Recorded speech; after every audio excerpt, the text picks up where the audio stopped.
बाहेर पावसाची रिपरिप सुरू होती आणि माझ्या बेडरूममध्ये माझ्या श्वासांची धडधड. त्या रात्री माझ्या अंगावरचा एक एक धागा जेव्हा रोहनच्या नजरेसमोर खाली पडत होता तेव्हा माझ्या मनात भीती नव्हती तर एक अजब तहान होती. माझे पती दुसऱ्या खोलीत शिखासोबत काय करत असतील या विचाराने माझ्या शरीरात एक आग लागली होती. आणि ती आग विझवण्यासाठी समोर उभा होता रोहन. त्याचा तो रांगडा देह, पिळदार छाती आणि त्याच्या नजरेतली ती भूक. लग्नाच्या 4 वर्षांत पतीच्या मिठीत जे सुख मिळालं नाही ते आज एका अनोळखी पुरुषाच्या स्पर्शात मिळणार होतं. ही गोष्ट आहे एका अशा रात्रीची जिथे सर्व मर्यादा ओलांडल्या गेल्या आणि मी एका परपुरुषाच्या बाहूंमध्ये स्वतःला पूर्णपणे झोकून दिलं. चला सांगते तुम्हाला त्या थरारक रात्रीचं संपूर्ण सत्य. मी अंजना, 30 वर्षांची, लग्नाला 4 वर्ष झालेली एक सामान्य गृहिणी. लग्नाची पहिली 2 वर्ष कशी गेली समजलंही नाही, पण हळूहळू आयुष्यात तोचपणा आला.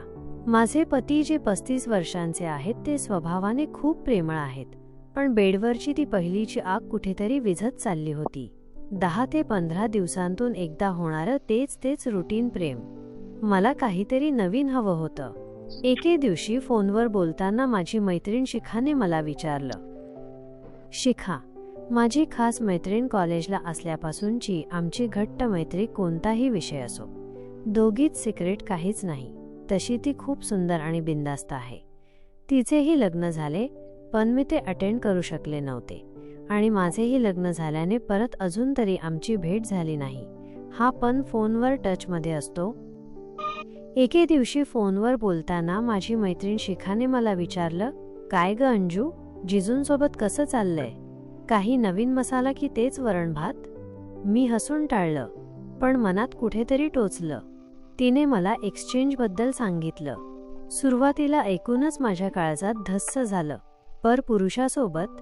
पण तिने जेव्हा तिचा पुण्यातील अनुभव सांगितला तेव्हा माझ्या मनातही एक वेगळीच इच्छा जागृत झाली. काही दिवसांनी माझे पती ऑफिसच्या कामावरून परतले. रात्री आम्ही दोघं बाल्कनीत उभे होतो. गार वारा सुटला होता. मी हळूच विषय काढला, अहो एक बोलू, तुम्ही रागवणार नाही ना?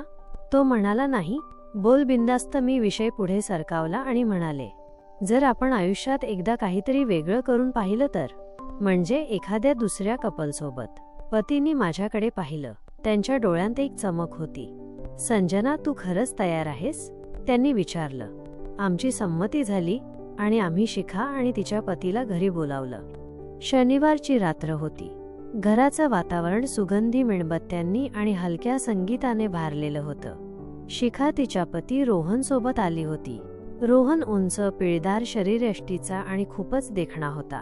त्याला पाहताच माझ्या पोटात गोळा आला. जेवण झाल्यावर आम्ही ठरल्याप्रमाणे 2 वेगळ्या रूममध्ये गेलो. पती शिखाला घेऊन दुसऱ्या खोलीत गेले आणि मी रोहनसोबत माझ्या बेडरूममध्ये आले. रूममध्ये येताच रोहनने दार लावून घेतलं. रूममध्ये फक्त एक मंद दिवा जळत होता. झिरझिरीत पडद्यांतून चंद्राचा प्रकाश बेडवर पडत होता. माझे पती आणि शिखा दुसऱ्या खोलीत काय करत असतील या विचाराने माझ्या मनात एक वेगळीच धडधड होत होती. तेवढ्यात एक आवाज कानावर पडला, अंजना, तू खूप सुंदर दिसतेस. रोहनचा आवाज खोल आणि मर्दानी होता. मी लाजत खाली पाहिलं. त्याने हळूच जवळ येऊन माझ्या कमरेभोवती हात वेढला. त्याचा स्पर्श माझ्या पतीपेक्षा पूर्णपणे वेगळा होता, जास्त गरम आणि जास्त अधिकार गाजवणारा. त्याने माझ्या कानाजवळ येऊन हळूच फुंकर मारली. तेव्हा माझ्या अंगावर सरसरून काटा आला. संजना, घाबरली आहेस का? रोहनचा आवाज अगदी जवळून आला. मी काही बोलण्याआधीच त्याने माझे दोन्ही हात पकडले आणि मला हळूच भिंतीला टेकवलं.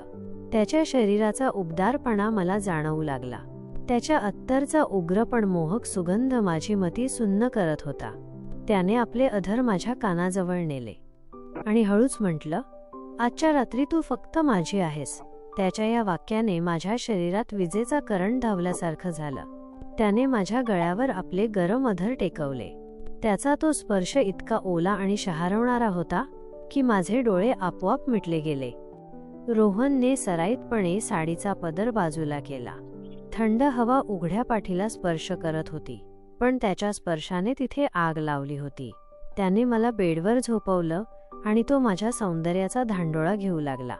त्याचा प्रत्येक स्पर्श, त्याचे ओठ माझ्या शरीराच्या प्रत्येक भागावर एक वेगळीच मोहिनी घालत होते.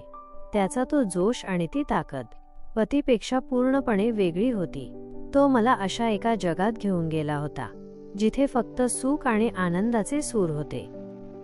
दोघेही त्या क्षणांचा मनमुराद आनंद घेत, त्या स्वर्गसुखाच्या झोंक्याचे धक्के खात, प्रत्येक धक्क्यात एका असीम रोमांचकतेची अनुभूती घेत आम्ही दोघंही घामाने डबडबलो होतो.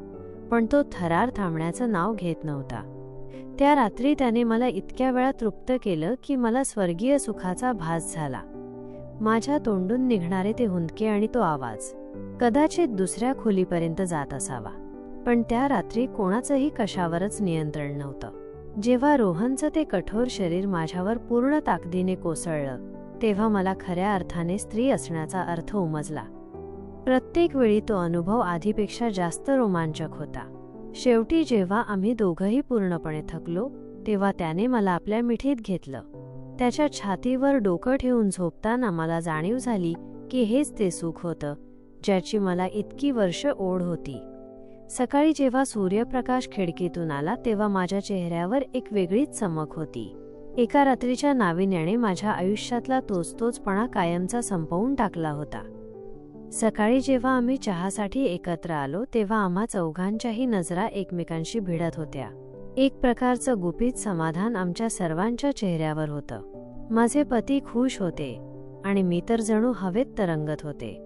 त्या एका रात्रीने आमच्या नात्यातील मरगळ झटकून टाकली. आता आम्ही पुन्हा एकदा असाच अनुभव घेण्याचं ठरवलं आहे, पण यावेळी एखाद्या अनोळखी शहरात, अनोळख्या जोडप्यासोबत, जिथे फक्त आम्ही असू आणि आमचा हा थरारक हव्यास. समाप्त. तर मित्रांनो, कशी वाटली कथा नक्की कमेंट करा. चॅनलला सबस्क्राईब करा, लाईक करा, शेअर करा. धन्यवाद. पुढील पाऊल.